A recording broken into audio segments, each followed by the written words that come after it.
ఒకసారి ఈ యొక్క ఈ ఫరో సైన్యము మధ్యకొచ్చేసరికి ఏమవుతాయండి, వాళ్ళ సేలు ఊడిపోతాయి, రెండు కలిసిపోతాయి. యెహోవా వాళ్ళ పక్షముగా యుద్ధము చేస్తున్నాడు. ఆ మాట చూడండి. అంటే ఎప్పుడు కూడా నువ్వు ఒక శక్తి సామర్థ్యాన్ని కలిగి ఉంటావంటే నా దేవుడు నా పక్షముగా యుద్ధము చేస్తాడు.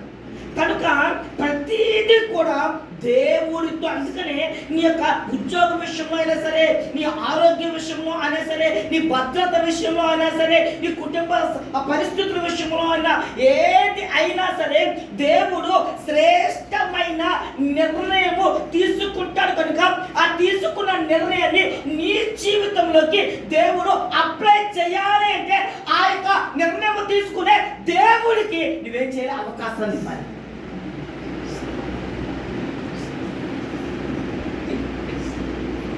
మీకు చాలాసార్లు చెప్పా, యేసేపు జీవితము మనం చూసినట్లయితే ఆయన నడక ఎన్ని సమస్యలు వచ్చినప్పటికీ కూడా దేవుడికి అవకాశాన్ని ఇచ్చాడు. అవకాశాన్ని ఇచ్చేటప్పుడు దేవుడు తన జీవితంలో ఒక గొప్ప ఏంటంటే ఆయన అనుకున్న స్థితిలోకి అతన్ని తీసుకెళ్ళాడు. అందుకనే ఎప్పుడు కూడా దేవుడు ఇక్కడ జ్ఞాపకం చేసుకోవాలి, నాకు కలిగి ఉన్నది ఏదైనా సరే దేవుడి వల్లే కలిగి ఉంది. అందుకనే ఎప్పుడు కూడా ఏ సమస్య వచ్చినా, ఏ శోధన వచ్చినా, నువ్వు ఎవరినైనా సరే ఏదైనా సరే నీ నమ్మకాన్ని పోగొట్టుకుంటేమో, కానీ ఒకటి జ్ఞాపకం చేసుకొని దేవుడి మీద ఉన్న నీ నమ్మకాన్ని మాత్రం ఎన్నడూ కూడా నువ్వు పోగొట్టుకోవాల్సిన అవసరం లేదు.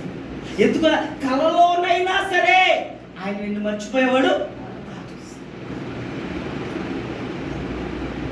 చూడండి, అబ్రహాముకి ఇచ్చిన వాగ్దానం అబ్రహాం మర్చిపోయాడే ఒక దేవుడు. ఆ సమయము సమీపించినప్పుడు, ఆ కాలము సమీపించినప్పుడు, నేటికి వచ్చే సంవత్సరం కల్లా నీకు కుమారుడు పుడతాడు అంతే. ఇక్కడ చూడండి, ఇదే మాట ఉంటుంది. అక్కడ యెహోవా రాజ్యం చేయుచున్నాడు, ప్రభావము ఆయన వస్త్రముగా ధరించి ఉన్నాడు. యెహోవా బలము ధరించి బలముతో నడుము కట్టుకుని ఉన్నాడు. కదలకుండునట్లు భూలోకము స్థిరపరచబడి ఉన్నది. కదలకుండునట్లు భూలోకము ఏం చేశాడ? స్థిరపరచబడి ఉన్నది. అంటే ఆయన ప్రతి దానిని కూడా ఏం చేశాడ? స్థిరపరిచాడు. స్థిరపరిచిన దానిలో దేవుడు నిన్ను స్థిరపరచాలని ఏం చేస్తాడ? ఆయన ఇష్టపడుతున్నాడు. స్థిరపరచబడిన దాంట్లో నీవు స్థిరపరచబడుకోకుండా ఉన్న వాటన్నిటినీ కూడా నీ మీద తిరుగుబాటు చేసేటట్టుగా చేసేది మనం.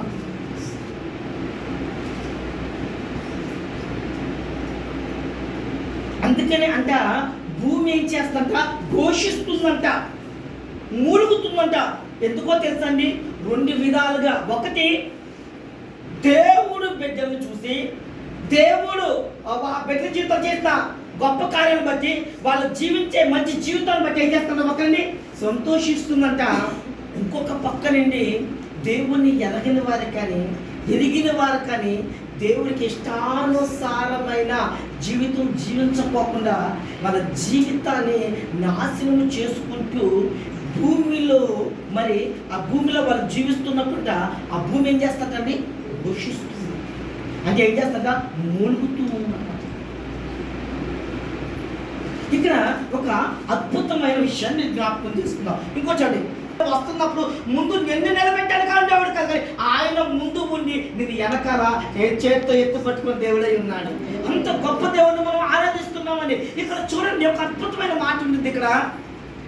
యేసుక్రీస్తు అని వాళ్ళు ఎందుకంటే ఒక విషయం మీకు బాగా జ్ఞాపకం చేస్తాను. నెంబర్ 1, అందరికీ చేరుస్తాను అని ముందుకే చెప్పాడు. కనుక వాళ్ళలో ఎంత విశ్వాసం ఉందని దేవుడు చూడడానికి.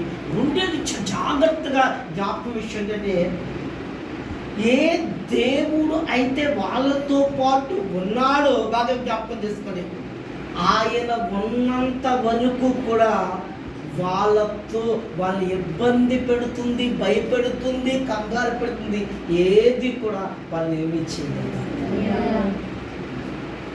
అర్థమవుతుందన్నా? ఈ సత్యాన్ని మనం జ్ఞాపకం చేసుకోవాలి.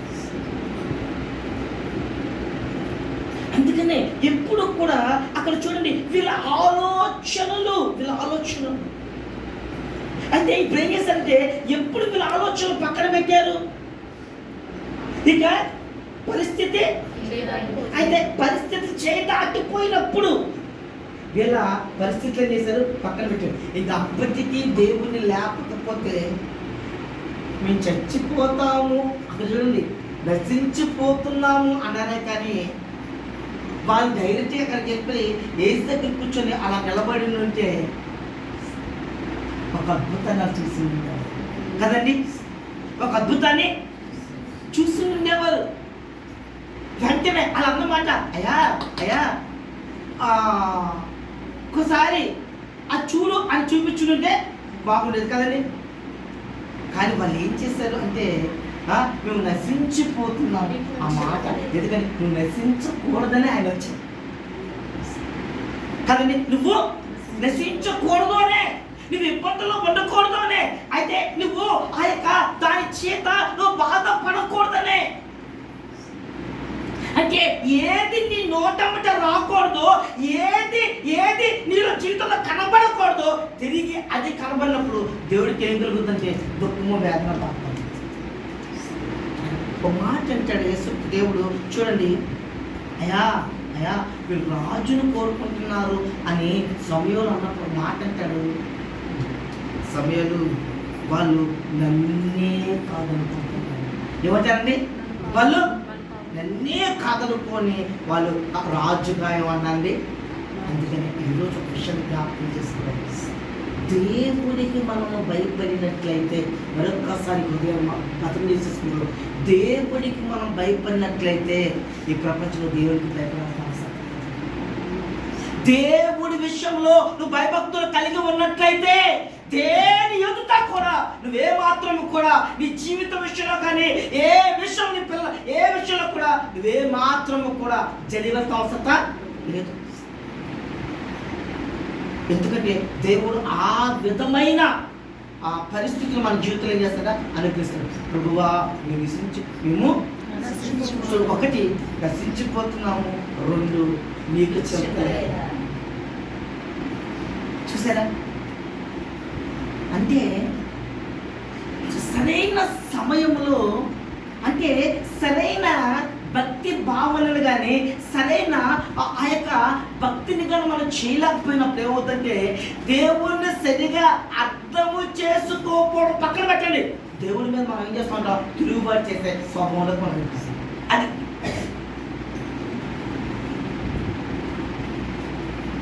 ఏం చేశాడు దేవుడు, నాకు ఏం చేశాడు అసలు దేవుడు?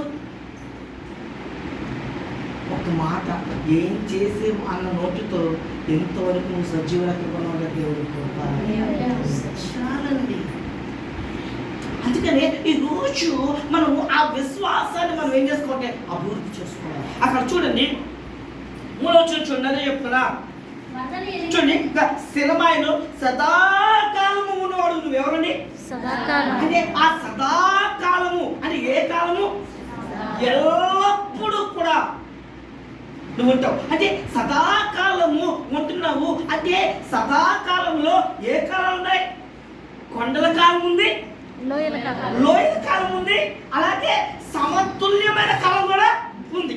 అంటే ఏ కాలంలోనైనా సరే నీవు నాతో ఉన్నావు.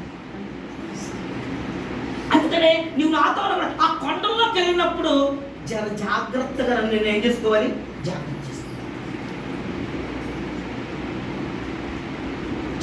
చేసుకోవాలి. అక్కడ జాగ్రత్తగా ఉండాలి. లోయలోకి వచ్చేసరికి అందుకనే కొండలు తట్టి నాకు కన్నులు తెచ్చున్నాను, నాకు సహాయం వల్లనే నాకేదండి ఆ చుట్టూ లోయలు మీకు ఒకసారి చెప్తా. దగ్గరగా 6-7 భయంకరమైన లోయలు ఉంటాయండి. వ్యాలీస్ అంటే లోయలు. అది గురించి ఒకసారి మనం జ్ఞాపకం చేసుకుందాం. ఇక్కడ మీకు ఇంకొక విషయం చెప్పాను చూడండి. అందుకని ఎప్పుడు కూడా జ్ఞాపకం చేసుకోండి, నిన్ను నీవు వాక్యము చేత ఏం చేసుకోవాలి, బలపరచుకోవాలి. నిన్ను నీవు వాక్యం చేత నువ్వు ఏం చేసుకోవాలి? ధైర్యపరచుకోవాలి. విన్న వాక్యాన్ని నువ్వు భద్రం చేసుకోవాలి. ఆ వాక్యం నిన్ను ఏం చేస్తుంది? బలపరుస్తుంది, స్థిరపరుస్తుంది. వాక్యం వాక్యం వాక్యం వాక్యం వాక్యం వాక్యం ఈ సత్యాన్ని మనం జ్ఞాపకం చేసుకోవాలి. అక్కడ చూడండి, సదాకాలం ఉన్నవాడివి కనుక ఏ పరిస్థితుల్లో అయినా సరే నీవున్నావు. అందుకనే యోసేపు గురించి వాక్యం చెప్తూ యెహోవా యోసేపుకు తోడుగా ఉన్న సంగతి.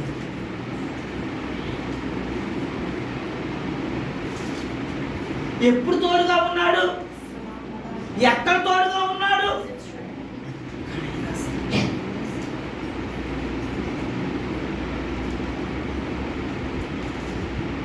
చూసారా? అక్కడ కూర్చు కింద చదువు. 3వ వచనం చదువు ఒకసారి. వరదని ఎలుగెత్తెను యెహోవా వరదని ఎలుగెత్తెను వరద తమ అలల చేస్తున్నాం. ఆగిపోకసారి ఎందుకు సాగిపో అనంటే నిన్ను నడవమంది నిన్ను నడిపించేది నేను. నువ్వేమి చేయదు, నడుము అంతే. నడిచేటప్పుడు ఏమి చేస్తాదో నేను చెప్తాను. ఎందుకంటే నిన్ను ఆపే దానికి, నిన్ను ఆపే పరిస్థితికి నీ దేవుడు ఎంత బలిష్ఠుడో నేను చూపిస్తాను. నీ దేవుడు ఎంత బలిష్ఠుడో నేను చూపిస్తా. నిన్ను అడ్డగించిన వారికి నీ దేవుడు ఎంత బలిష్ఠుడని చూపిస్తాను. నీ మీద ఎవరైతే పన్నాగాలు పన్నుతారో వారికి నేను తెచ్చుడు. అంతేనే కదా ఆకాను మొర్దుకాయ కదండి, హామాను. అద్భుతం కదా. అందుకనే దేవుడు బిడ్డలారా ఏమి, అందుకనే కానీ దీనికి తోడు మనకు భక్తం రాదు. అందుకే ఒక వాగ్దానాలు ఒక మాటలో పట్టేసుకొని ఇక కాదు. దానికి తగ్గట్టుగా మనం ఏం చేయాలండి? వాక్యం చదువుకోవాలి, ప్రార్థన చేసుకోవాలి, దేవుడి సన్నిధికి రావాలి. ఇలా ఎదుగుతున్నప్పుడు మనలో గొప్ప కార్యాలు దేవుడు ఏం చేస్తాడు? అందుకని చూడండి, ఇక్కడ ఆ మాట చూడండి, కాలు జారిన అనుకున్నా. అంటే ఇక్కడ ఒక మాట మీద చెప్తా, అంటే జారిపోయింది, నా పని అయిపోయింది అనుకో. అంటే నేను అనుకున్నాను కానీ నువ్వు మాత్రము నేను అనుకున్న దానికి వ్యతిరేకంగా జరగకుండా చేశాను. చాలాసార్లు చెప్తాం మనం సాక్ష్యాలు, అన్నా ప్రమాదం జరిగిందన్నా, ఇక లేదు, నేను ఇంక అయిపోయాను, నా జీవితం అయిపోయింది అనుకున్నాను అన్నా, కానీ నా దేవుడు మాత్రం.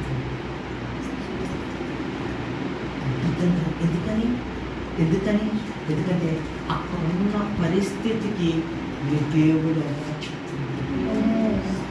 ఎవరో చూపిస్తాడు. అందుకనే నువ్వు ఈరోజు ఏ కష్ట పరిస్థితుల్లో ఉన్నా, ఏ సమస్యలు ఉన్నా, ఏ శోధన ఉన్నా నువ్వేమీ చేయదు. ప్రభువా నీకు ఇష్టముగా నీవు నా పట్ల కలిగి ఉన్న ప్రతి ఆలోచనకి, ప్రతి ఉద్దేశానికి లోబడేటట్టుగా తండ్రి ప్రభువా నీ అధికారానికి నేను ఒప్పుకునేటట్టుగా నేను జీవించడానికి సహాయం దయచేయండి. అంతే. ప్రతి దానికి కూడా దేవుడు చూపిస్తాడు.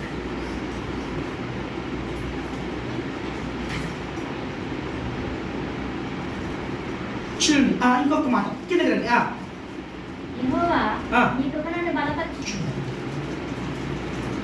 అంటే బలపరచడం ఏంటంటే ఇక అయిపోయింది కానీ కృప ఏమంటుంది? ఎలాగా? అయిపోలా వెళ్ళు, ఇంకా ముందుకు వెళ్ళు. చూడండి, ఆఖరి ఇంకో మాట చెప్పి నేను ముగిస్తాను, జాగ్రత్తగా వినండి. మనం చాలా భక్తిగా ఉంటాం, చాలా విశ్వాసంగా ఉంటాం, చాలా ఆధ్యాత్మికంగా ఉన్నతమైన శిఖరాలు ఉంటాం. కానీ ఒక్కొక్కసారి పరిస్థితులు ఏం చేస్తాయి అంటే మనల్ని అంతగా ఏం చేస్తాయట? భయభ్రాంతులు చేస్తాయి, అందాలు అయ్యేటట్టుగా చేస్తాయి. ఎందుకంటే అపోస్తలుడు పౌలు గారు చెప్తున్నారు, నేను శరీరానుసారంగా ఉన్నాను కాబట్టి ఏదైతే చెయ్యాలనుకుంటున్నానో, ఎంత భక్తిగా ఏది ఆ విధంగా నేనేం చేస్తున్నా ఒక్కోసారి అంటే మానవ స్వభావం అనేది ఒక్కొక్కసారి ఏమైపోతుందా పడిపోయేటట్టుగా చేస్తుంది.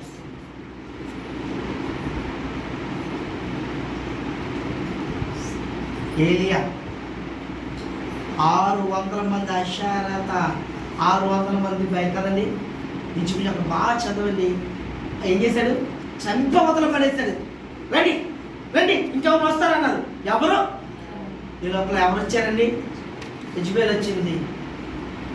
డైరెక్ట్గా ఎత్తుతావా మళ్ళీ కదండి. మీరు అక్కడ చదివినట్లయితే ఎవరైతే చంపాడో రేపు నీ ప్రాణాన్ని వేలలో ఒకవేళ చేసేస్తాను. ఓకే, ఎంతమందిని చంపాను కదా, నిన్ను కూడా ఇక అది అసలుకి ఇజ్రాయెల్ మీద ఉన్న ఆ యొక్క మొత్తం శాపం అయిపోద్ది, నిర్మూలం అయిపోద్ది, నిన్ను చంపేస్తాను అని ఉంటే మాత్రం దేవుడు ఖచ్చితంగా ఆ రోజే యెజబెల్ కూడా ఏం చేశాడు? చంపించాడు. కానీ ఏం చేశాడు? అద్భుతం చెప్పమంటారు అసలుకి.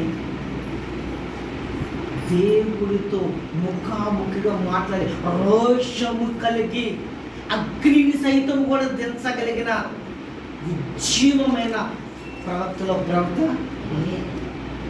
సమస్య లేదు అందులో. ఎలా అంటే అక్కడ అంటే ఈరోజు ఏం అర్థం చేసుకోవాలంటే ఎదుగుతున్న మనము పరిస్థితులు కొన్ని మనకి ఏం చేస్తాయంటే అలాగా మనం ఒక్కొక్కసారి మన విశ్వాసంలో కానీ మన భక్తి జీవితంలో కానీ ఒక్కొక్కసారి వెనకంజ వేసే పరిస్థితులు అవకాశాలు వస్తాయి. వచ్చినప్పుడు ఈ యొక్క భక్తి ఉందే, ఈ వాక్యం ఉందే, ఈ ప్రార్థన ఉందే, ఈ దేవుడి సంగతి ఉందే, ఈ పరిశుద్ధాత్మ యొక్క దినాల కూడికలు ఉన్నాయి, ఇవన్నీ కూడా తిరిగి నిన్ను పుంజుకొని నిలబడేట్టుగా చేస్తాయి. అర్థమవుతుందని అందుకని చూడండి, యెహోవా నీ కృపను బలపరిచింది, నా అంతరంగమునందు విచారం హెచ్చగా అద్భుత గడిస్తోత్రం జరుగుతుంది. విచారం హెచ్చగా ఈ గొప్ప ఆదరణ ఆ. నా ప్రాణముకు నెమ్మది కలుగజేయును. గట్టిగా స్తోత్రం చేయొచ్చండి. ఏముందంటండి ఈ చూడండి, అక్కడ అంతరంగంలో విచారములు ఎలా ఉన్నాయండి? హెచ్చగా. ఈ గొప్ప ఆదరణ. ఏ ఆదరణ? గొప్ప ఆదరణ. విచారాలు ఎలా ఉన్నాయి? ఆదరణ ఎలా ఉంది? చూసారా? రెండు సైమల్టేనియస్గా ఎలా ఉన్నాయో. ఎందుకని ఎప్పుడు కూడా హెచ్చగా నీ గొప్ప ఆదరణ నా ప్రాణములకు నెమ్మది కలుగు చేసింది. ఎప్పుడు కూడా క్రైస్తవులుగా అందుకని ప్రార్థన చేస్తే ఏముందని ఆ ప్రార్థనే నీ జీవితంలో గొప్ప ఆదరణ కలిగేస్తుంది. ఆ ప్రార్థనే నీకు కాలు జారిపోకుండా నేను చేస్తుంది. ఆ ప్రార్థనే బలిష్ఠుడైన దేవుణ్ణి పదే పదే నిన్ను గుర్తు తెచ్చుకునేటట్టుగా చేస్తే ఆ సమస్య మీద ఆ యొక్క బలిష్ఠుడికి ఆ బలిష్ఠుడికి ఆ యొక్క సమస్య మీద నీకు విజయం వచ్చేట్టుగా దేవుడు చేసేయడానికి నువ్వు అవకాశం ఉంది. కనుక